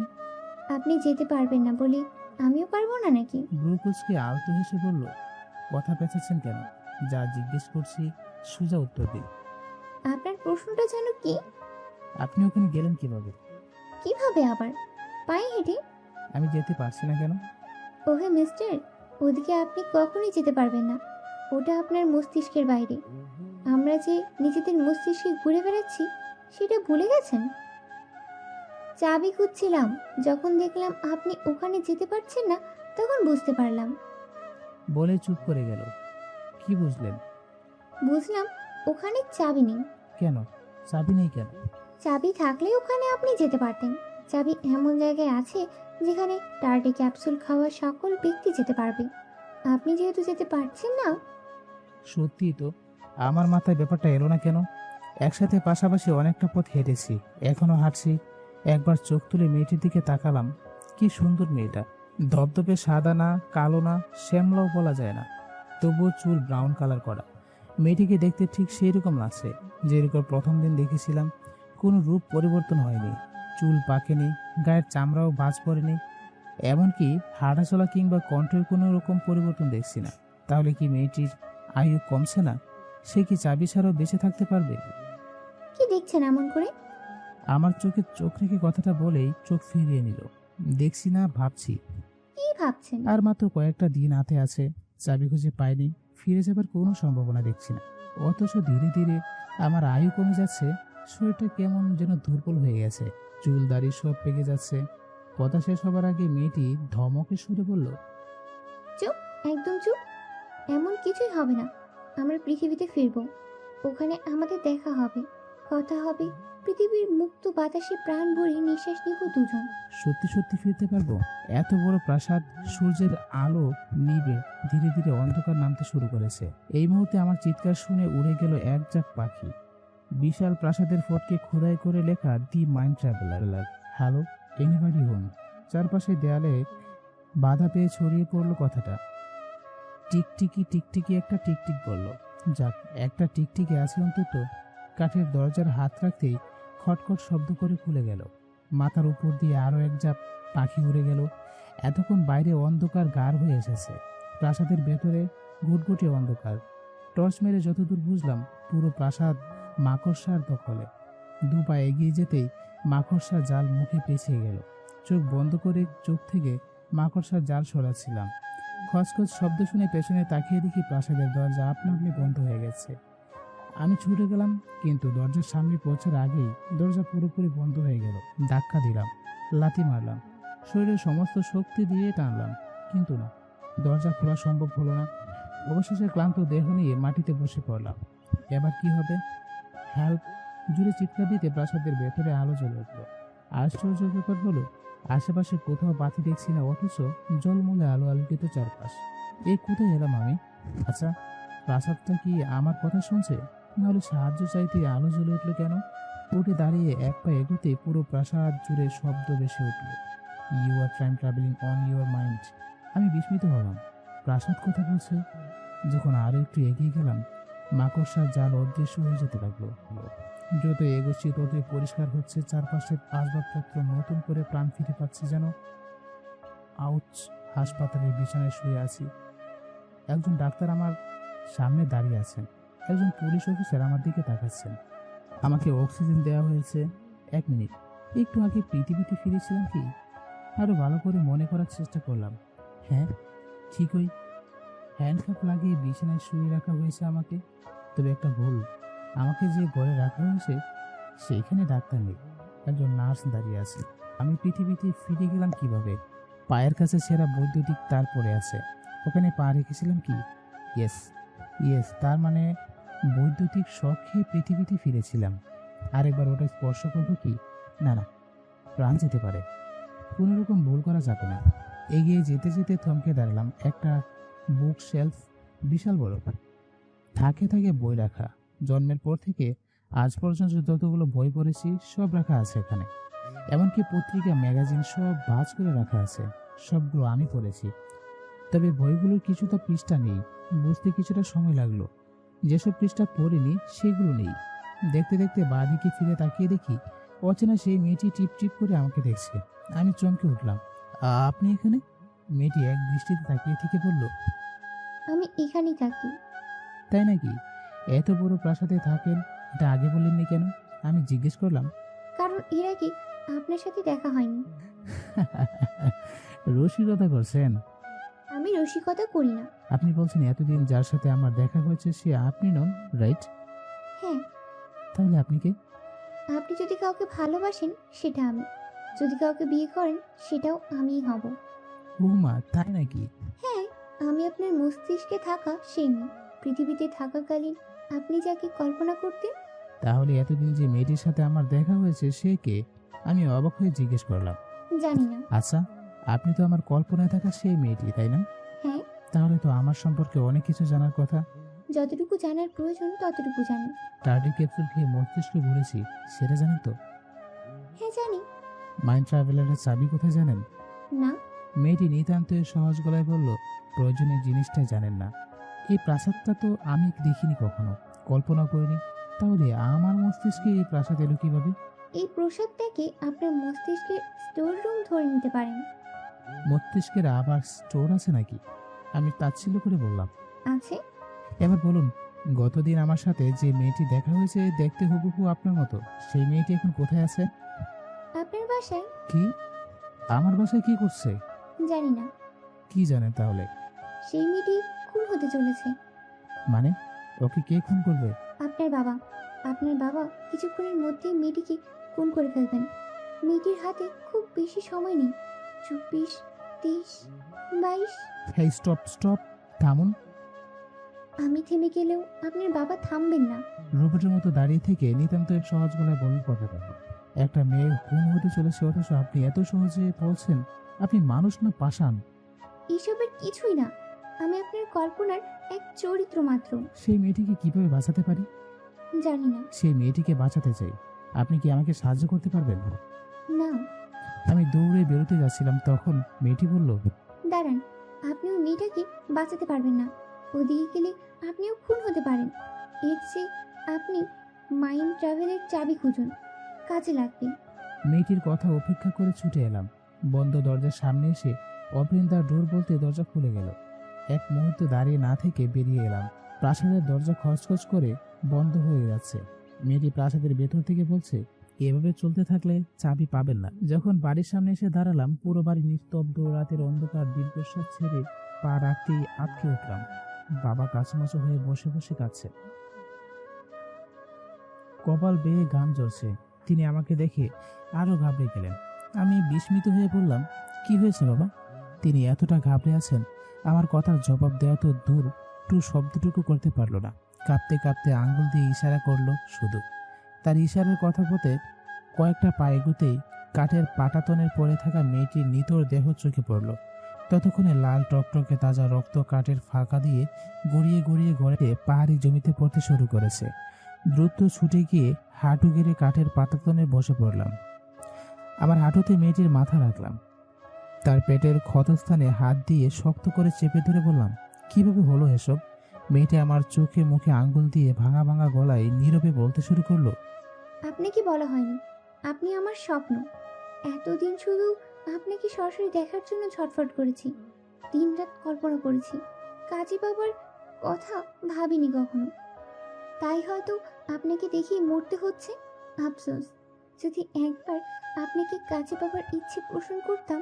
আমি কাঁদো কাঁদো গলায় বললাম, কিচ্ছু হবে না, কিচ্ছু হবে না আপনার। মেয়েটি কোনো মতে এক চিলতে হেসে বলল, অনেক দেরি হয়ে গেছে। শুনুন, যদি পৃথিবীতে ফিরে যেতে পারেন, আমার কবরটা অবশ্যই জিয়ারত করবেন। সময় পেলে আমার কবরের পাশে গিয়ে দাঁড়াবেন। আমি অপেক্ষায় থাকবো। আর হ্যাঁ, আমি রাবিশ। আমি এবার চোখে জল ছেড়ে কাঁদতে কাঁদতে বললাম, কিসের কবর? বললাম তো কিচ্ছু হবে না আপনার, আমি আছি তো। এই দেখুন, আমি আছি, চেয়ে দেখুন। মেয়েটি শেষবার চেয়ে দেখলো না, শান্ত হয়ে ঘুমিয়ে পড়লো আমার কোলে। চিরদিনের মতো ঘুম। আর জেগে উঠবে না সে, আর দেখা হবে না তার সাথে। কেন এমন হয়? সব প্রিয় জিনিস এত দ্রুত হারিয়ে যায় কেন? আমার কোলে মাথা রেখে শুয়ে আছে মেয়েটি। আমি চুপচাপ বসে আছি। চোখ বেয়ে টপ টপ করে জল গড়িয়ে পড়ছে। ধীরে ধীরে মেয়েটির শরীর অদৃশ্য হয়ে যাচ্ছে। মস্তিষ্ক মরে গেলে এভাবেই দেহ অদৃশ্য হয়ে যায় কি? প্রথমে পা, তারপর হাঁটু, হাঁটু বেয়ে কোমর, তারপর পেট, গলা, এভাবে পুরো শরীর ধোঁয়ার মতো উড়ে গেল শূন্যে। মৃত মানুষের জন্য কোনো কিছুই থেমে থাকে না। বড় জোর 2 ফোঁটা অশ্রুজল জেরে ফেলা যায়, মন খারাপ করে কিছুক্ষণ বসে থাকা যায়, এর বেশি না। আমার গল্পটাও মৃত বারিশের জন্য থেমে থাকা যাবে না। চোখের জল মুছে বাবার সামনে গিয়ে দাঁড়ালাম। বললাম, কেন মারলে ওকে বাবা? বাবা অসহায়ের মতো বললেন, তুই তো জানিস আমি ভীষণ ভীত। রাত নামতেই আমার ভয় বেড়ে যায়। যদি কখনো মাঝরাতে ঘুম ভেঙে যায়, শত চেষ্টার পরেও আর ঘুমাতে পারি না। তাই ভয়ে ভয়ে তোর পাশে গিয়ে শুয়ে থাকি। আজ সন্ধ্যার পর বাইরে দাঁড়িয়েছিলাম, ঘরের ভেতর শব্দ শুনে ছুটে এলাম। এসে দেখি কেউ নেই। তারপর আবারও কারো পায়ের শব্দ শুনলাম। আমি ভাবলাম চোর ডাকাত হবে। টেবিল থেকে ফল কাটার ছুরি হাতে নিতেই মেয়েটা হুট করে সামনে চলে এলো। আমিও কিছু না ভেবে তার পেটে ছুরি চালিয়ে দিলাম। বলে কান্নায় ভেঙে পড়লেন। তাই বলে জানে মেরে ফেললে? আমি ধরা গলায় বললাম। বাবা করুণ সুরে বললেন, আমি ইচ্ছে করে মারিনি। পুলিশের খবর দেওয়া প্রায় 15 মিনিট মাথায় একজন পুলিশ এলো। একজন প্রতি অফিসার, একটু গম্ভীর টাইপ। তিনি এগিয়ে এসে বললেন, আপনি ফোন দিয়েছিলেন? আমি বললাম হ্যাঁ। ফোন হয়েছে বলছিলেন? হ্যাঁ, এই যে খুনি আপনার সামনে দাঁড়িয়ে। বাবাকে দেখিয়ে বললাম, ফোনটা কোথায় হয়েছে আর কাকে খুন করা হয়েছে? বারিশ নামের একটি মেয়েকে এখানে খুন করা হয়েছে। কখন? অফিসার ব্রুকুসকে বললেন, কিছুক্ষণ আগে। আমি বললাম, লাশটা কোথায়? আমি ইতস্ত করলাম, লাশটা তো গায়েব হয়ে গেছে। মস্তিষ্ক মারা গেলে হয়তো এরকমই হয়, কিন্তু আমি এখন আমার মস্তিষ্কে ভ্রমণ করছি। এটা পুলিশকে বোঝাই কিভাবে? লাশ দেখাতে না পারায় পুলিশ অফিসার হতাশ হয়ে পড়লেন। পুলিশের সময়ের মূল্য আছে, অযথা টাইম পাস করার জন্য আর কখনো ফোন দেবে না। কিন্তু একটু আগে একটু খুন হয়েছে। তাহলে বলুন লাশটা কোথায়? অফিসার বরকে গেলেন। আমি চুপ করে দাঁড়িয়ে রইলাম। এরা আইনের লোক, প্রমাণ ছাড়া কিছুই বিশ্বাস করবে না। আর আমি যে মিথ্যে বলছি না, এটা প্রমাণ করা অসম্ভব। হাতে অতটাও সময় নেই, এর চেয়ে চুপ করে থাকাটাই ভালো। কিছুক্ষণ চুপ করে থাকায় পুলিশ অফিসার দীর্ঘ শ্বাস ছেড়ে ডেপ ডেপ করে আমার দিকে তাকিয়ে চলে গেলেন। তার সাথে বাকি সব পুলিশ লোক চলে গেল। আমি আর এক মুহূর্ত দাঁড়ালাম না, বেরিয়ে পড়লাম নতুন পথের সন্ধানে। আলোচিত সেই কিলারের কথা শুনে বিস্ময়কর কুকড়ে গেলাম। কি বলছে লোকটা? তার কথা মতে সে একজন বিজ্ঞানী। তার আবিষ্কার টার্ডি ক্যাপসুল খেয়ে লোকজন মাইন্ড ট্রাভেলে যাচ্ছে, সময় মতো ফিরে আসতে পারছে না, তাই মারা যাচ্ছে। যার ফলে পুলিশের চোখে তিনি আসামি। কি আশ্চর্য! এগুলো সব আমার বাবার কথা। তাহলে কি এই লোকটাই আমার সত্যিকারের বাবা? যদি তাই হয়, এই লোকটার ছেলে হব আমি। এই পর্যন্ত আপনার আবিষ্কার ক্যাপসুল খেয়ে কজন মানুষ মৃত্যুবরণ করেছে? সময় নষ্ট না করে দ্রুত জিজ্ঞেস করলাম। 12 জন। লোকটি বলল, ও গড, 12 জনের মৃত্যু পরে তো আমি ক্যাপসুল খেয়েছিলাম। তার মানে আজ রাতে আমার টার্ডি ক্যাপসুল খেয়ে মাইন্ড ট্রাভেলের আসার কথা। দ্রুত বেরিয়ে এলাম, যা করার দ্রুত করতে হবে। 12 জনের মৃত্যুর পর, অর্থাৎ আজ রাতে এই লোকটার ছেলে অর্থাৎ সত্যিকারের আমি বাবার ল্যাবে গিয়ে টার্ডি ক্যাপসুল খাবো। যদি আমি নিজেকে ক্যাপসুল খাওয়া থেকে বিরত রাখতে পারি, ইয়েস, ক্যাপসুল না খেলে মাইন্ড ট্রাভেলের আশা হবে না। যার শুরু নেই তার আবার শেষ কিসের? পৃথিবীতে বেঁচে ফেরার শেষ একটা ভরসা গেলাম। এখন যেতে হবে বাবার ল্যাবে, যে করে হোক সত্যিকারে আমি যেন টার্ডি ক্যাপসুল খেতে না পারি। কিন্তু ল্যাবের ভিতরে যাব কিভাবে? ওখানে তো দারোয়ান থাকতে পারে। ওদের হাতে ধরা যদি পড়ে যায়, তাহলে তো সত্যিকারের আমাকে টার্ডি ক্যাপসুল খাওয়া থেকে বিরত রাখতে পারবো না। না না, কোনো রকমের রিস্ক নেওয়া যাবে না। নিরুপায় হয়ে আমার খুনি বাবার সাহায্য নিতে হচ্ছে। আমাকে কিছুটা দূরে দাঁড় করিয়ে রেখে তিনি পাহারারত দারোয়ানদেরকে কি যেন বললেন। ওরা বাধ্য ছেলের মতো ভেতরে যেতে দিল। ভেতরে গিয়ে চুপচাপ দাঁড়িয়ে রইলাম, অপেক্ষা করতে লাগলাম কখন সত্যিকারের আমি এখানে আসব, কখন আমি তাকে টার্ডি ক্যাপসুল থেকে দূরে সরিয়ে নিয়ে যাব। দাঁড়িয়ে থাকতে থাকতে পা ব্যথা হয়ে গেছে। বাবা সিগারেট জ্বালিয়েছেন। আমি অন্ধকার ঘরটায় ঘুরে ঘুরে দেখছিলাম। পৃথিবী থাকাকালীন যেসব দেখছিলাম ঠিক সেই রকম আছে ল্যাবটা। পিসিটাও সেই আগের জায়গায়। পিসির আড়ালে রাখা সেই লকারটা সরিয়ে ফেললেই তো হয়। জি বাবা, সেই কাজ। পিসি সরাতে যাচ্ছিলাম। বাবা সিগারেটও শেষ করে উচ্ছিষ্ট অংশটুকু ছুঁড়ে ফেলে বেরিয়ে যেতে লাগলেন। আমিও বেরিয়ে এলাম তার পিছু পিছু। অনেকটা দেরি হয়ে গেছে। মাঝরাতে আমি হয়তো গতকাল টার্ডি ক্যাপসুল খেয়ে ফেলেছি, কিংবা তারও আগে। তীব্র হতাশ হয়ে ল্যাব থেকে বেরিয়ে এলাম। অনেকটা দূরে এগিয়ে এসে হঠাৎ কি যেন মনে করে পিছনে ফিরে তাকালাম। অবাক করার মতো বিষয়, একটা ছেলে দারোয়ানদেরকে ফাঁকি দিয়ে চুপি চুপি ল্যাবের ভেতরে চলে যাচ্ছে। ছেলেটাকে দেখতে হুবহু আমার মতো, জামা কাপড়ও একই রকম। তাহলে কি সেই ছেলেটাই আমি? দূর থেকে তাকিয়ে দেখছি আমার ডুপ্লিকেটকে। দুঃখিত, সে আমার ডুপ্লিকেট নয়, আমি নিজেই তার ডুপ্লিকেট। দারোয়ানদের চোখে ধুলো দিয়ে সতর্ক পা ফেলে এগিয়ে যাচ্ছে সে। আমিও এগিয়ে যেতে লাগলাম। পাঠক নিশ্চয়ই ভাবছেন, আমি তো টার্ডি ক্যাপসুল খেয়ে এখানে এসেছি, এখন আবার খাবো কিভাবে? ব্যাপারটা খুব সহজ। তাই আজকের গল্পতে আমি খুব ধীরে ধীরে আস্তে আস্তে কথাগুলো বলেছি, যাতে আপনারা ব্যাপারটা বুঝতে পারেন। আমরা শুধুমাত্র ভবিষ্যৎ নিয়ে ভাবি না, আমাদের ভাবনার জগৎ বর্তমান, অতীত, ভবিষ্যৎ তিনটে সময় নিয়ে হয়। সেই ভাবনায় অনেক কিছু থাকে। অতীতের কিছু স্মৃতি ফেলে রাখা, কিছু ভুল যা আজীবন দাগ কেটে যায় মনের গহীনে। থাকে মিছিমিছি স্বপ্নের হাতছানি যা আজও পূরণ হয়নি। থাকে বর্তমানে কিছু চাওয়া, থাকে ভবিষ্যতের রঙিন কিংবা সাদাটে ভাবনা। আর আমার আজকের এই ভাবনা অতীত নিয়ে। অতীতের ছোট্ট একটি ভুল, টার্ডি ক্যাপসুল খাওয়া নিয়ে। আজও আমি মনে প্রাণে চেষ্টা করছি টার্ডি ক্যাপসুলের চাবি খুঁজে বের করার, কিন্তু এখন আর চাবি খোঁজার দরকার মনে করছি না। আমার অরিজিনাল তো সামনে দাঁড়িয়ে। এখন সে ভেতরে যাবে, পিসি সরিয়ে লকার বের করবে, কম্পিউটারে বাবার টেস্ট করা অডিও ভিডিও রেকর্ড শুনবে, দেখবে, তারপর টার্ডি ক্যাপসুল খেয়ে মাইন্ড ট্রাভেলে আসবে। কিন্তু আমি তো কোনো মতেই হতে দেব না। আজ যদি ওকে টার্ডি ক্যাপসুল খাওয়া থেকে বিরত রাখতে পারি, হতে পারে আমি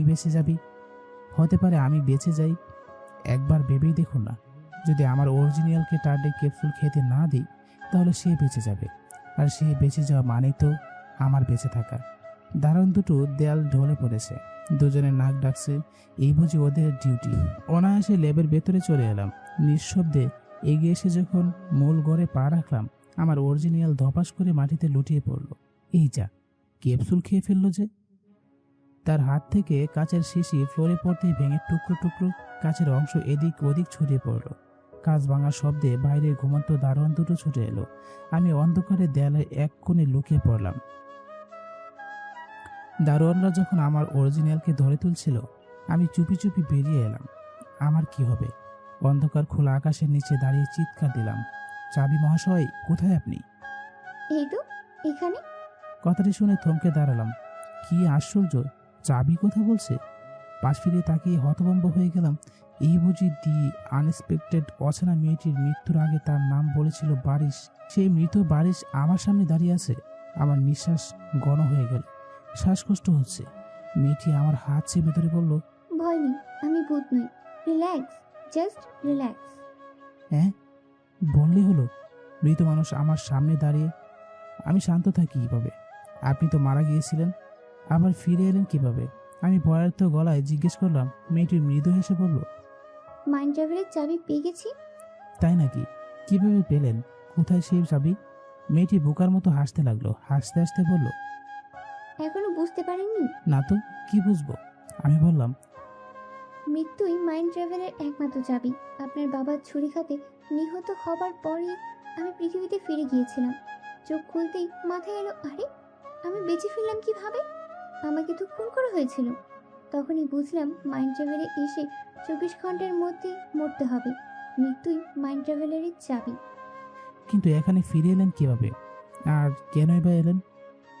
বারে এখানে এসে আপনাকে চাবির কথা না বললে আপনি ফিরে যেতেন পারতেন পৃথিবীতে।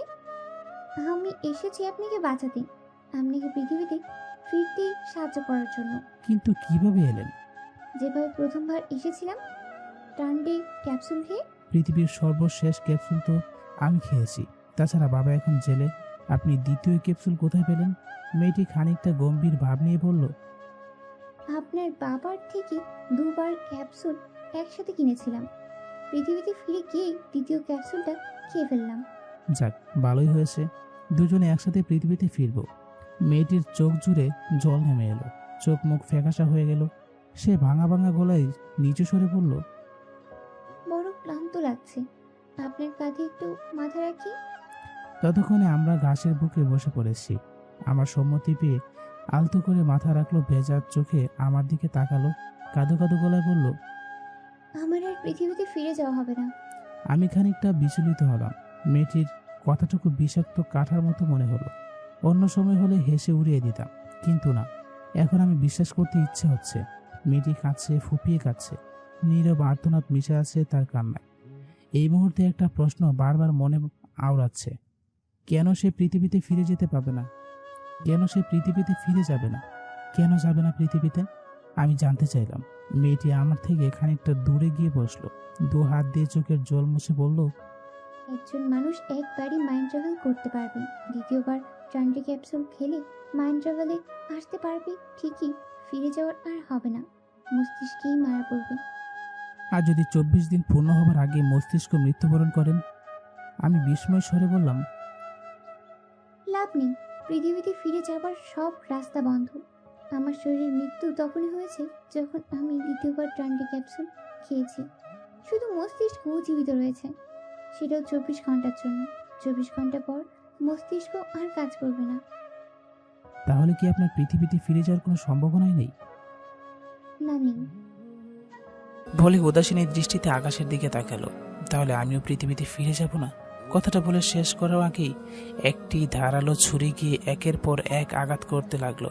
রক্তে আমার শার্ট ভিজে গেল মুহূর্তের মধ্যে। ঘাসের বুকে ঘা এলিয়ে দিলাম। তখন আমি মস্তিষ্কে আছি, চেয়ে দেখছি মেয়েটিকে আমার পাশে হাঁটু ঘেঁষে বসে হাও মাও করে কাঁদছে। আমি আর চোখ খুলে রাখতে পারছি না, ইচ্ছে করলে কথা বলতে পারছি না, সবকিছু অন্ধকার হয়ে যাচ্ছে। তবু হাত বাড়িয়ে দিতে মৃদু স্বরে বললাম, হাতটা ধরুন, আসুন একসাথে বাঁচি। সে আমার কথা শুনেছে কিনা জানি না, তবে আমার হাত ধরেনি, হাও মাও করে কেঁদেই চলেছে শুধু। চোখ খুলতেই দেখলাম হাসপাতালের বিছানায় শুয়ে আছি। উঠতে গিয়ে খানিকটা ব্যথা পেলাম। আবারও বিছানায় ঢলে পড়লাম। হাতে হ্যান্ডকাপ লাগানো, মাথায় ব্যান্ডেজ, বা হাতের কোনোইতে ব্যান্ডেজ। টার্ডে ক্যাপসুল খেয়ে ফ্লোরে পড়ে এই অবস্থা হয়েছে কি? চোখ খুলে দেখি নার্স ডেপ ডেপ করে আমার দিকে তাকালো, তারপর দ্রুত ছুটে গেল।